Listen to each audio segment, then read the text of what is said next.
na huyu asife? Basi Yesu hali akiugua tena, liondoeni jiwe. Martha dada yake yule aliyefariki akamwambia, Bwana, ananuka sasa, maana amekuwa maiti siku 4. Yesu akamwambia, mimi sikukwambia ya kwamba ukiamini utauona utukufu wa Mungu? Basi wakaliondoa lile jiwe. Yesu akainua macho yake juu akasema, Baba, nashukuru kwa kuwa umenisikia, nami nalijua ya kuwa wewe wanisikia siku zote, lakini kwa ajili ya mkutano huu wanaohudhuria nalisema haya, ili wapate kusadiki kwamba ndiwe uliyenituma. Naye akiisha kusema hayo, akalia kwa sauti kuu, Lazaro, njoo nje. Akatoka nje yule aliyekuwa amefungwa sanda miguuni na mikononi, na uso wake amefungwa leso. Naye Yesu akawaambia, mfungueni mkamwache aende zake. Haleluya, haleluya, haleluya. Ubarikiwe sana mtazamaji mpendwa ambaye unafuatilia kipindi hiki na mahubiri haya kila asubuhi hii ya saa 12. Bwana akutende mema. Muda wako ambao umeutenga kufuatilia kipindi hiki na kuangalia kipindi hiki hauwezi kuwa bure, lakini Bwana amekuweka hapo kwa sababu leo kuna mtu atasema, afadhali vile nimeamuka mapema kufuatilia kipindi hiki, kwa sababu hauta regret kuwa kwenye kipindi hiki katika jina la Yesu Kristo. Basi nataka kulileta neno la Bwana kama vile ameliweka ndani ya moyo wangu. Kipindi hiki na nafasi hii Bwana ameiweka, amenituma, amenipa ujumbe kwa sababu yako wewe unayenitazama kutoka kule nyumbani, ama sehemu yoyote ile huko unaofuatilia kutoka kwa mitandao ama kutoka kwa TV yako nyumbani. Bwana akutende mema. Kuna neno Bwana ameweka kwa ajili yako, kwa ajili ya familia yako, kwa ajili ya hiyo kazi unalia, kwa ajili ya hiyo biashara unaona kama inaharibika. Bwana amenipa neno asubuhi ya leo kwa ajili ya hiyo ambayo unamtumainia. Nataka kuongea habari za Yesu akiwa anampenda sana Lazaro, Mariamu na umbu yake ambaye ni Martha. Watu wao watatu walikuwa kwa moyo wa Yesu. Yesu alikuwa anawapenda sana.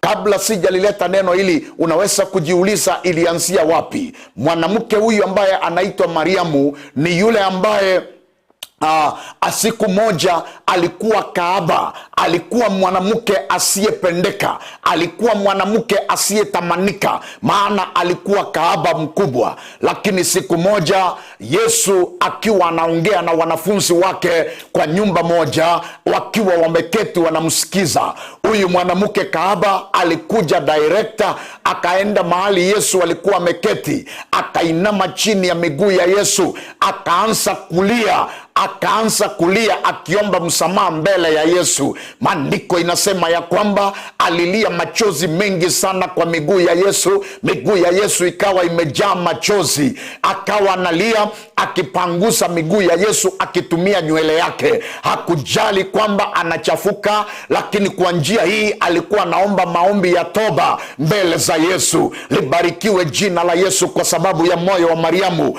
Hata kama alijua akubaliki, hata kama alikuwa anajua yeye ni mwenye dhambi, hata kama alijua wanafunzi wale wengine wa Yesu hawakumkaribisha kutoka ndani ya mioyo yao, lakini yeye alijipenyesha, akaenda mahali Yesu alikuwa ameketi, akawa analia machozi kwa miguu yake, akipangusa ya ile miguu akitumia nywele zake. Maandiko inasema alichukua maramu, mafuta ya bei ghali sana, akapaka miguu ya Yesu. Yesu akiwa anawaangalia, akisoma mioyo ya wanafunzi wake, akajua wananungunika ndani yake, wakisema laiti Yesu angejua huyu mwanamke ni kahaba. Lakini hawakujua kwamba Yesu anafahamu hata kila ambacho wanawaza hata kabla ya kuongea kwa sauti zao. Yesu akiwa Mwangalia akasema, inawaumiza kwa nini huyu mwanamke akiosha miguu yangu kwa machozi yake, akipangusa kwa nywele zake,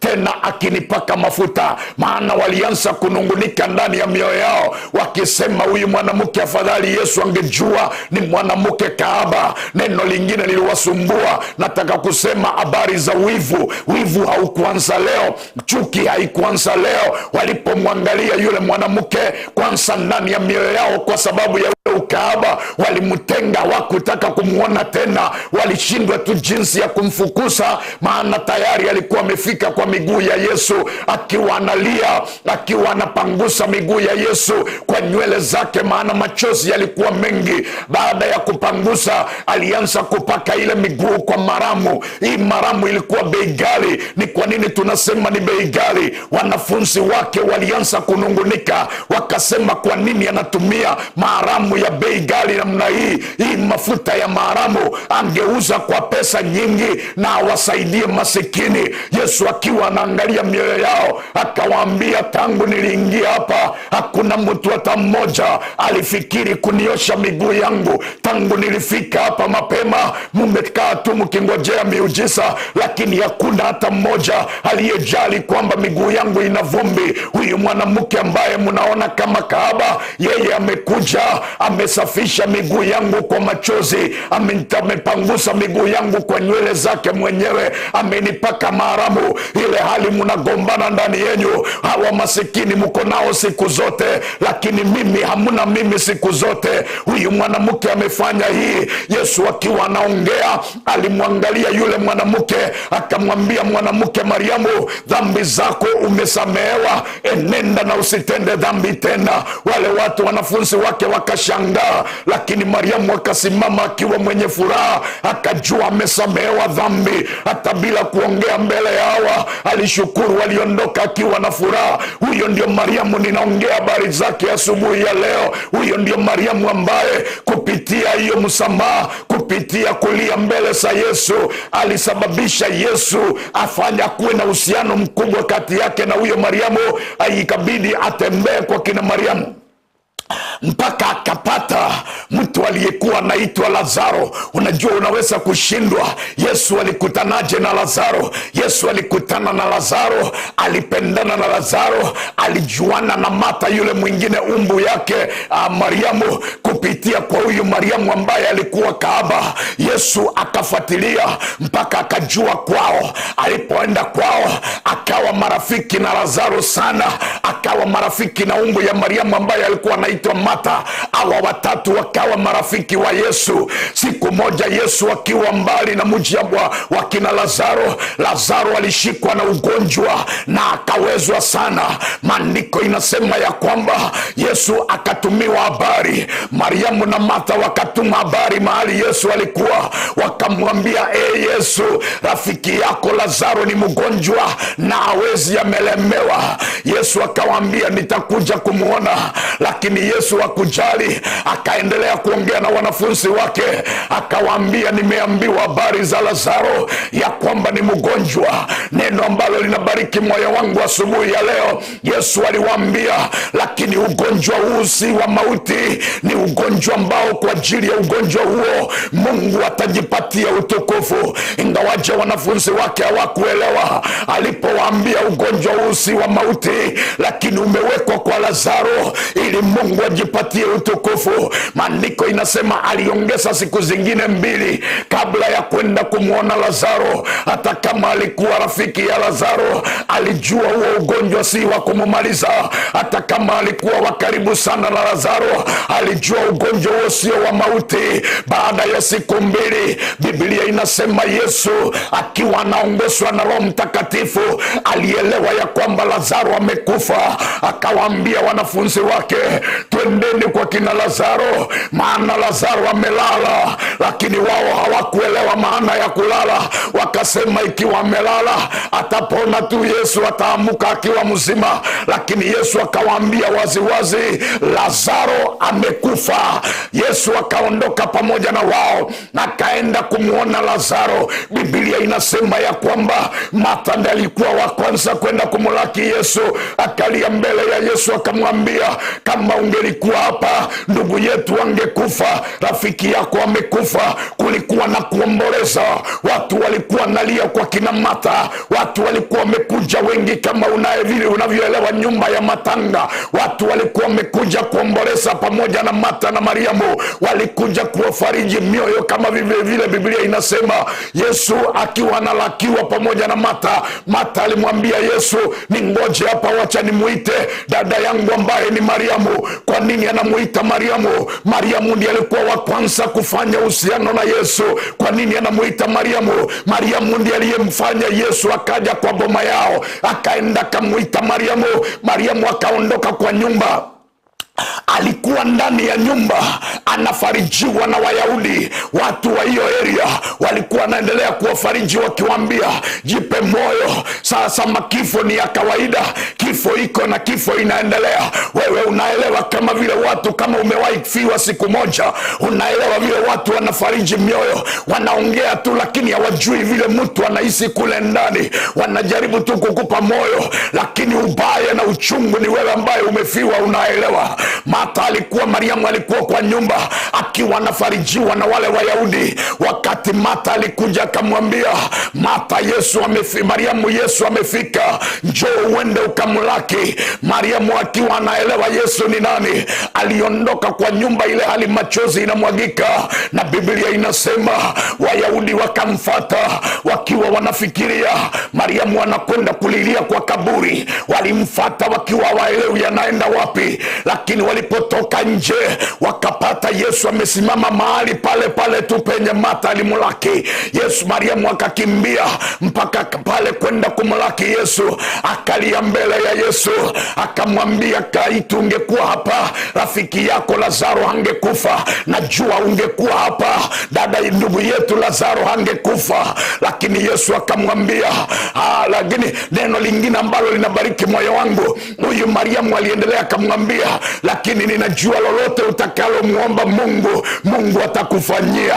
Yesu akamwambia, Martha, usikufe moyo Mariamu, maana Lazaro anakwenda kufufuka. Mariamu akamwambia, ninajua Lazaro atafufuka ile siku ambayo Yesu siku ya wakati wa kufufuka wa kwenda kumuona Mungu, ninajua Lazaro atafufuka. Lakini Yesu akaendelea akamwambia, mimi ndio huo ufufuo, mimi ndio huo ufufuo, maana nimefika.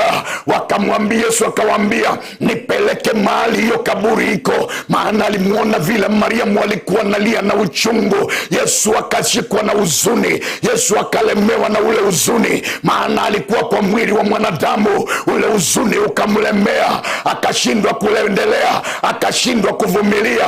Akamwambia Mariamu, nipeleke mahali mlimweka Lazaro, maneno mengine, nipeleke kwa ile kaburi mlimweka Lazaro. Wakamuongoza.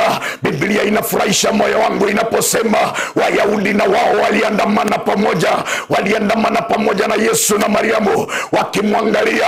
Biblia inasema Yesu akalia, verse number 35, Yesu akalia.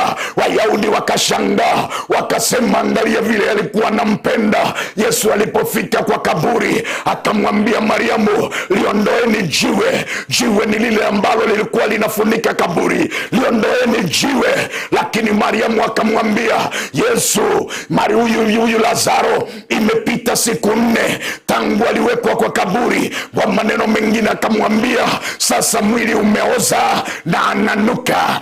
Yesu akamwangalia Mariamu akamuuliza, sikukuambia ukiamini? Hapo ndio mahali kuna ujumbe wa neno la asubuhi ya leo. Sikukuambia ukiamini utauona utukufu wa Bwana? Mariamu, mbona uelewi. Si nilikuambia ukiamini utauona utukufu wa Bwana?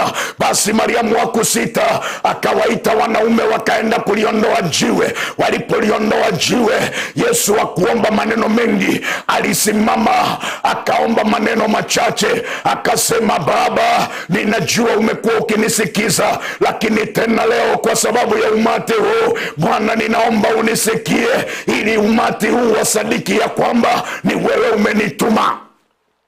Asubuhi ya leo niko na neno. Wewe unayenisikiza kutoka kwa nyumba yako, ikiwa utaamini tu ujumbe huu, maisha yako yatabadilishwa. Ikiwa utaelewa ujumbe huu na uamini, basi yale magonjwa wanakuambia madaktari ya kwamba huwezi kupona, leo asubuhi ya leo na masaa haya ambayo ninaendelea kuhubiri, huo ugonjwa unaondoka kwa mwili wako.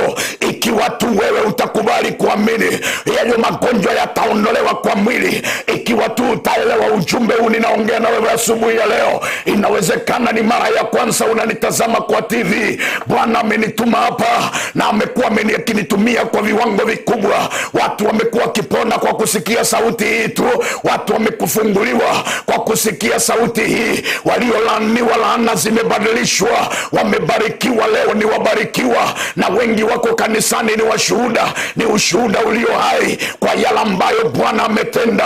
Wengi wao walinisikia kama vile unanitazama siku ya leo na kunisikia. Maneno ambayo ninaongea waliamini, na leo ndio maana wamejaa na ushuhuda. Ni nani wewe unayenitazama? Inawezekana ndoa yako iko na shida. Bwana amenituma asubuhi ya leo. Neno ni ikiwa tu utaamini ujumbe wa Kristo. Neno ni ikiwa tu utaamini na kushika neno ili likusaidie, basi maisha yako yatafunguliwa, watoto wako watafunguliwa, mume wako atafunguliwa. Hiyo biashara unaona kama imekwisha, Bwana anakwenda kuirejesha. Hiyo ndoa unaona kama imekwisha, Bwana anakwenda kuirejesha. Ni nani wewe mama unayenitazama, mume wako alienda akakuacha na watoto? Bwana amenipa ujumbe huu kwa njia nzito sana. Wewe usilie, wacha kulia, usiwape watoto sumu, usijinyonge wewe. Ujumbe wa asubuhi ya leo ni ujumbe wako. Bwana anakwenda kurejesha huyu mume. Mimi sitaki kujua ameenda muda mgani. Hata Lazaro alikuwa amekufa kwa siku 4. Kwa kawaida ya mwili unakuwa umeoza, wadudu wanakuwa wamekula ule mwili, lakini Yesu aliweza kurudisha ule mwili, akaweka uhai ndani ya Lazaro. Kwa dakika chache tu, aliongea maneno machache tu, mwili wa Lazaro ukarejea, akapokea uhai.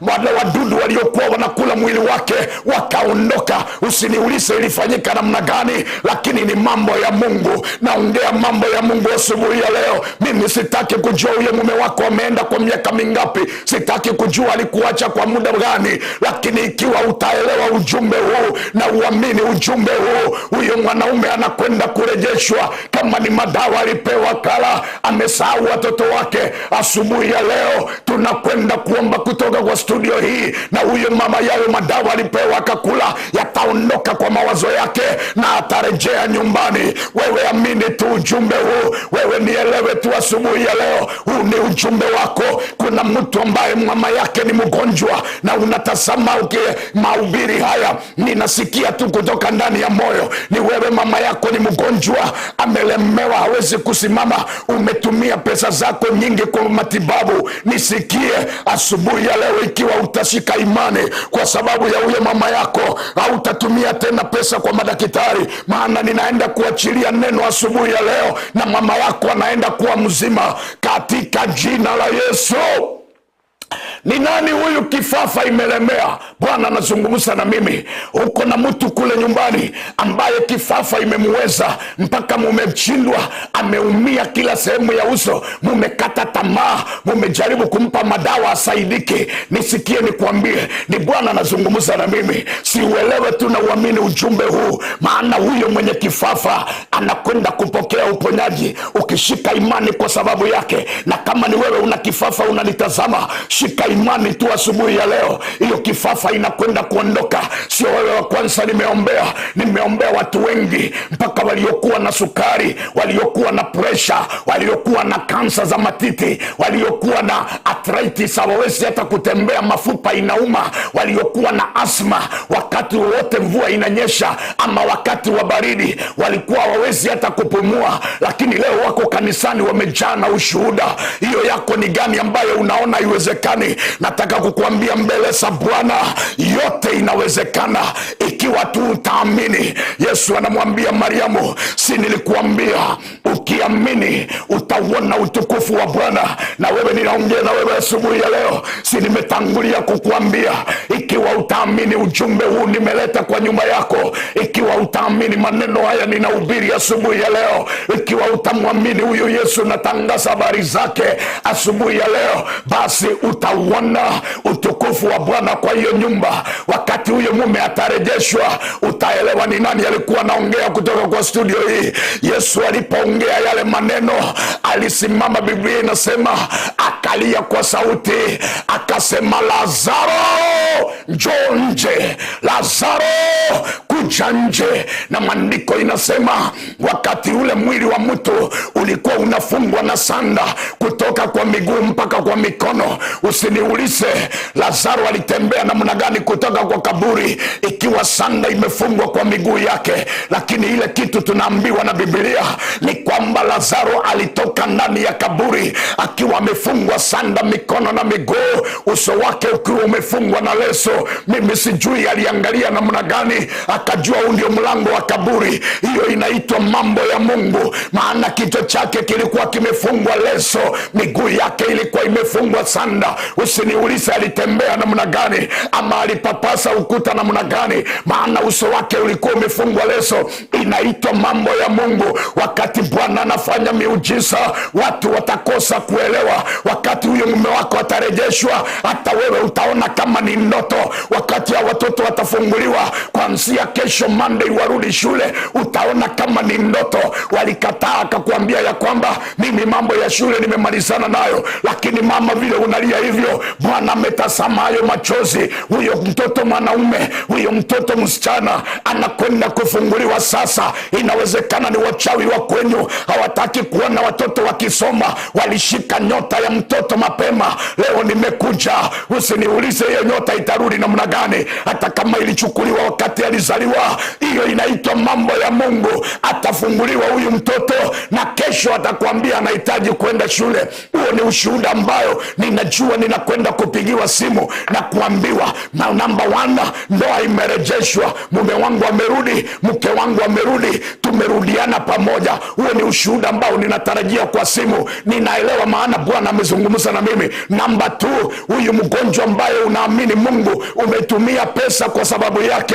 Ushuhuda wa pili ni huyo mama ama huyo baba yako anakwenda kuponywa na kurejeshwa, hauwezi kutumia tena pesa. Hiyo simu ninaingoja. Namba ya 3, ushuhuda wa 3, ninaenda kuombea watoto wamekataa shule na wanakwenda kukuambia wanahitaji kwenda shule katika jina la Yesu. Namba 4, ushuhuda wa 4 ni hiyo kifafa ambayo Bwana amezungumza na mimi. Hiyo kifafa inakwenda kuondoka baada ya ibada hii, baada ya maombi ambayo naenda kuomba hapa. Huyo mtoto ama huyo mtu umeamini kifafa kwa ajili yake anakwenda kuponywa kuanzia baada ya maombi ambayo ninaomba. Hawezi kuanguka tena ikiwa utaamini tu. Narudia kusema utauona utukufu wa Jehova. Yesu ambaye ninahubiri habari zake, nina ujasiri maana nimeona yale yanaweza kufanya. Hiyo pombe ambayo unaona kana kwamba haiwezi kuondoka kwa huyo mume wako, hiyo pombe ambayo unaona ni kama mtoto wako alirogewa nayo, ndio inawezekana ni wachawi waliweka kama mzigo ndani yake ili asiweze kufanya kitu ingine, ile pombe ilemee maisha yake. Nimetangaza ikiwa wewe utaamini na kuelewa ujumbe huu, hiyo pombe inaenda kuondolewa, maana ni mizigo tu imewekwa katika jina la Yesu. Biblia inasema kwa Isaya, kitabu cha Isaya 10:27 ya kwamba hizo nira walizowekewa kwa mabega zao, mizigo waliowekewa kwa mabega zao na nira walizofungiwa kwa shingo zao zitakatika kwa kupakwa mafuta. Leo kuna mpako mafuta kwa studio, nikinyosha mkono tu mafuta inaweza kukufikia mahali huko. Bora tu uamini ujumbe huu, uko na mpako mafuta wa Bwana kwa studio asubuhi ya leo. Ikiwa utaelewa tu, nitanyosha mkono na mafuta yatafika kwa hiyo nyumba yako. Hiyo mzigo aliwekewa ya pombe, hiyo mizigo aliwekewa ya ukahaba, hiyo mizigo aliwekewa ya kutojielewa, inaenda kuondolewa kwa mabega yake. Na hiyo kamba alifungiwa kwa shingo, naongea habari za kamba. Kuna watu wako kwa town, na wakati ulitoka kwenu nyumbani, wachawi waliongea vibaya nyuma yako, wakasema tunaona akienda, ngoja tuone wakati atarudi akiwa ndani ya jeneza. Bwana ameninenea asubuhi ya leo, hiyo kamba walikufunga nayo kwa shingo, hata ukifanya biashara huwezi kuendelea, inafika mahali hiyo biashara tena inarudi chini. Hiyo kamba, ukiamini ujumbe huu asubuhi ya leo, kwa mafuta yaliyoko juu yangu, hiyo kamba inakwenda kukatika kwa jina la Yesu. Biblia inasema kwamba Lazaro akatoka nje ya kaburi. Mahali nimemalizia kusoma inasema Wayahudi walipoona yale maneno walimwamini Yesu. Kuna watu unashindwa kuniamini asubuhi ya leo, lakini ukiona kile Bwana anakwenda kufanya, utaniamini na utamwamini Yesu katika jina la Yesu Kristo. Bwana kutende mema, wewe ambaye umechukua muda wako mrefu kunisikiza. Masaa yako sio ya bure. Afya inarejeshwa kwa mwili wako, familia yako inarejeshwa, hiyo ndoa inarejeshwa, hiyo biashara inarejeshwa, hiyo kazi ambayo ulifutwa, Bwana anakupa kazi ingine katika jina la Yesu. Ninaona mtu analalamika eti kulikuwa na vitina kwa kazi mpaka akafutwa. Si ni mimi ninaongea na wewe? Hiyo kazi unakwenda kurejeshwa na kupewa promotion katika jina la Yesu. Na hawa walifanya vitina kwa sababu ya hiyo kazi, wanakwenda kuaibika wanapoona kurejea kwako ni kwa juu sana katika jina la Yesu. Basi kwa sababu ya muda wangu katika studio, ninamshukuru Bwana kwa ajili yako. Bwana akutende mema na akubariki. Mpaka wakati tena nitapata nafasi kama hii, Bwana akubariki na akutende mema. Asante sana mtangazaji wangu Vincent, Bwana akubariki. Asante kwa kunipa muda huo. Asante sana. Amen. Tumeshukuru sana. Amen. Na najua ngo umebarikiwa asubuhi ya leo. Amen. Ni matena abange mwaseniwe Pastor Otarachi gokoranda kana bogoti bumurigeriyo Ndizi TV kanisa kiyogotoka na nikaye kanisa kiyogotoka. Amen. Okay, asante. Na ubiri na huduma wa Seed of Abraham, kama vile nilikwisha kukuambia kwanza, jina langu ni Pastor Ezekial Sagana. Na ubiri na huduma wa Seed of Abraham Deliverance Church Kisii. Ukifika Kisii town, kuna mahali panaitwa Egesa Kiogaro. Namba yangu ya simu ni 0705 894 938 0705 894 938 iko kwa ikensema yo wakire simi mo direction yo goche kanisa. Ngotwara muri ibada katikati ya wiki gose nsadi liko mokomera kanisa. Amen. Kila siku ya Jumanne kuanzia saa 3 asubuhi mpaka saa 12 jioni, mimi ukuwa kanisani. Unaweza taka kuongea na mimi moja kwa moja ili tuombe na wewe, unielezee shida zako.